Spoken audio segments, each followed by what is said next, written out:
अस्सलाम वालेकुम वरहमतुल्लाहि वबरकातुहू। अच्छा, इस वीडियो में हमारे पास जो क्वेश्चन है, क्वेश्चन नंबर 1 में पार्ट नंबर डी है, एक्सरसाइज 2.1 सेकेंड ईयर मैथ। तो ये हमने स्टार्ट किया हुआ है तो कि read the graph and right the function domain and range of F. तो देखिए, ये हमारे पास एक स्ट्रेट लाइन ग्राफ है, और स्ट्रेट लाइन जो है, जितने भी लीनियर इक्वेशन है वो सारे के सारे आपको ग्राफ जो है वो स्ट्रेट लाइन ही देते हैं। यहाँ पे मैंने स्ट्रेट लाइन इक्वेशन लिखी है। हमारे पास उनकी कई फॉर्म्स है।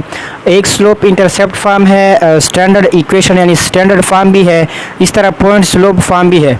अब सवाल ये है कि इस क्वेश्चन में हम कौन सी फॉर्म या कौन सी इक्वेशन यूज़ करें, सवाल ये है। तो स्लोप इंटरसेप्ट फॉर्म क्या होता है, वो उसकी इक्वेशन हमारे पास है y = mx + c। इसमें जो m है ये ग्रेडियंट को शो करता है, या स्टीपनेस ऑफ लाइन जिसको आप कहते हैं, या इसको हम स्लोप ऑफ लाइन भी कहते हैं। आगे हम इसको मज़ीद पढ़ेंगे कि स्लोप ऑफ लाइन क्या होता है। उसके बाद यहाँ पे जो c है, ये c क्या शो करता है, तो c होता है y इंटरसेप्ट। अब y इंटरसेप्ट क्या है y इंटरसेप्ट का मतलब ये है कि ये लाइन जो है y एक्सिस को जिस पॉइंट पे टच करते हैं उसको हम y इंटरसेप्ट कहते हैं। उसके बाद हमारे पास स्टैंडर्ड फॉर्म इक्वेशन जो है स्ट्रेट लाइन की, वो है ax + by + c = 0।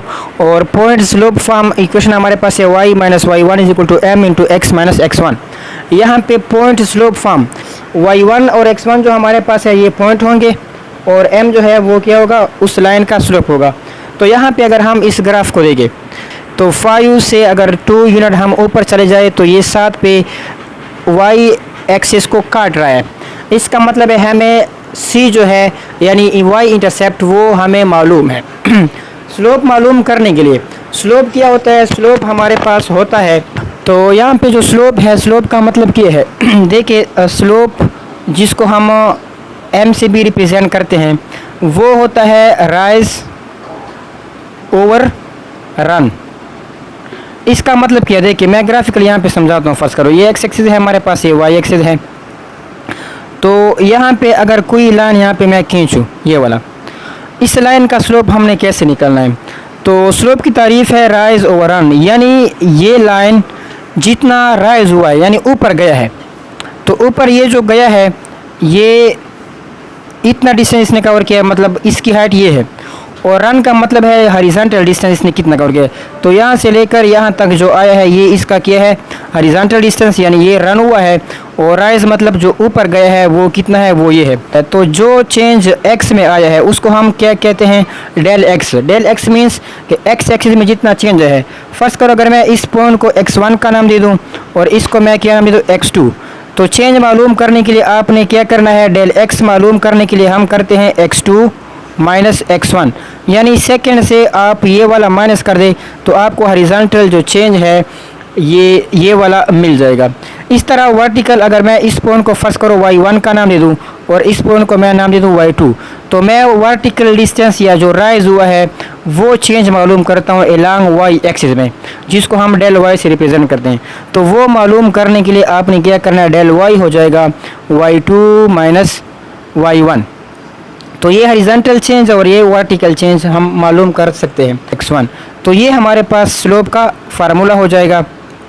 तो स्लोप हम इस फार्मूले से निकालेंगे। ये इक्वेशन मैं यूज़ करूँगा। तो यहाँ पे मैं लिखता हूँ एज जो स्लोप इंटरसेप्ट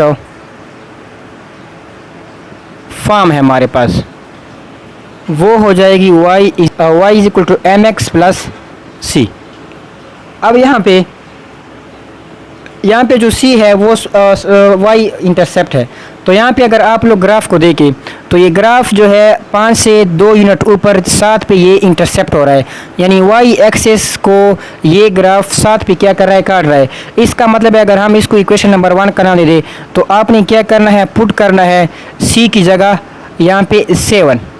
सही है, क्यों, क्योंकि c को हम y इंटरसेप्ट करते हैं और ये ग्राफ y एक्सिस को 7 पे ही काट रहा है। तो ये आएगा y = mx + 7। अब यहाँ पे जो m है स्लोप वो हम पहले फाइंड करते हैं। सही है, तो स्लोप फाइंड करने के लिए आप लोग लिखे आल्सो, हम जानते हैं कि स्लोप का हमारे पास जो फार्मूला है वो है y2 - y1 / x2 - x1। अब ये पॉइंट हमें कहाँ से मिलेंगे, यहाँ पे गौर से देखें, सही है।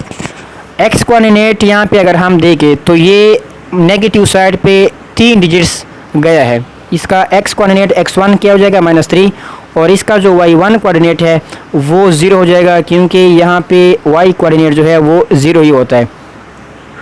उसके बाद यहाँ पे जो x2 कोऑर्डिनेट है इसका, ये अगर आप लोग बुक से देखें तो ये 7 यूनिट ही गया है। तो x2 मैंने यहाँ पे 7 लिखा, और जो y कोऑर्डिनेट है इसका वो कितना हो जाएगा, y2 20 हो जाएगा।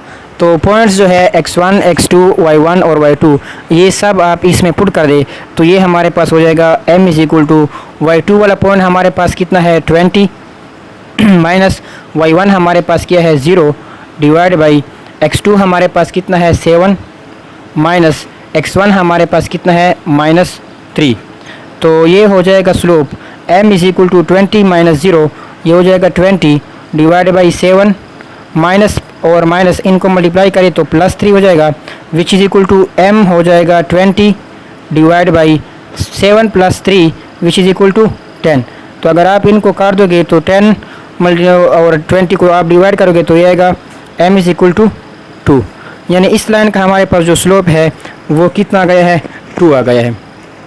अब इसके बाद आप इस इक्वेशन को कोई नाम दे दें, इक्वेशन नंबर a या कोई इक्वेशन नंबर 2 नाम दे दें। तो इस स्लोप को आपने क्या करना है, put in equation number a। तो इसको आप इक्वेशन नंबर a में पुट कर दे तो यहाँ पे equation number a implies that y हो जाएगा आपके पास ये रिक्वायर्ड फंक्शन हमारे पास ये है। अब इसके बाद वो कहते हैं कि इस फंक्शन का डोमेन मालूम करें और रेंज। याद रहे कि लीनियर जितनी भी लीनियर फंक्शन है उसका डोमेन भी फॉर ऑल रियल नंबर के लिए डिफ़ाइन होता है। आप कोई भी नंबर पुट कर सकते हैं, और उसका रेंज भी क्या होता है, फॉर ऑल रियल नंबर के लिए डिफ़ाइन होता है। अगर आप इस ग्राफ को देखें यहाँ पे इस तरह बढ़ाए और नीचे भी बढ़ाए तो ये graph along positive x axis की तरफ भी बढ़ेगा +∞ की तरफ, और ये इस तरह -∞ की तरफ, यानी इसका जो डोमेन है वो फॉर ऑल रियल नंबर के लिए डिफ़ाइन है।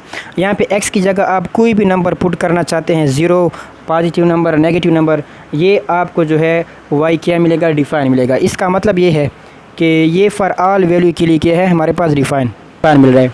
यानी मैंने पहले बताया था कि आपने एक स्क्वायर रूट से बचना है, स्क्वायर रूट के अंदर नेगेटिव ना आए, और एक आपने बटा में जो 0 ना आए उससे आपने बचना है। तो यहाँ पे ना स्क्वायर रूट इन्वॉल्व है और ना बटा इन्वॉल्व है। इसका मतलब है कि इसका जो डोमेन है वो क्या हो जाएगा, फॉर ऑल रियल नंबर हो जाएगा। इसका डोमेन क्या हो जाएगा, फॉर ऑल रियल नंबर। या अगर आप इसको इंटरवल फॉर्म में लिखना चाहते हैं तो -∞ से लेकर +∞ तक, यानी इस ग्राफ को खींचे इसको भी खींचे तो ये सब तमाम के तमाम इसके रियल नंबर आएंगे। अब इसके बाद इसका हम रेंज मालूम करते हैं। तो रेंज मालूम करने के लिए देखिए ग्राफ से भी आप देख सकते हैं, और यहाँ पे आप x को एक साइड पे छोड़ दे और बाकी टर्म में इस साइड पे ले, y को आपने वैल्यू देना है। तो इसका रेंज भी फॉर ऑल रियल नंबर होता है।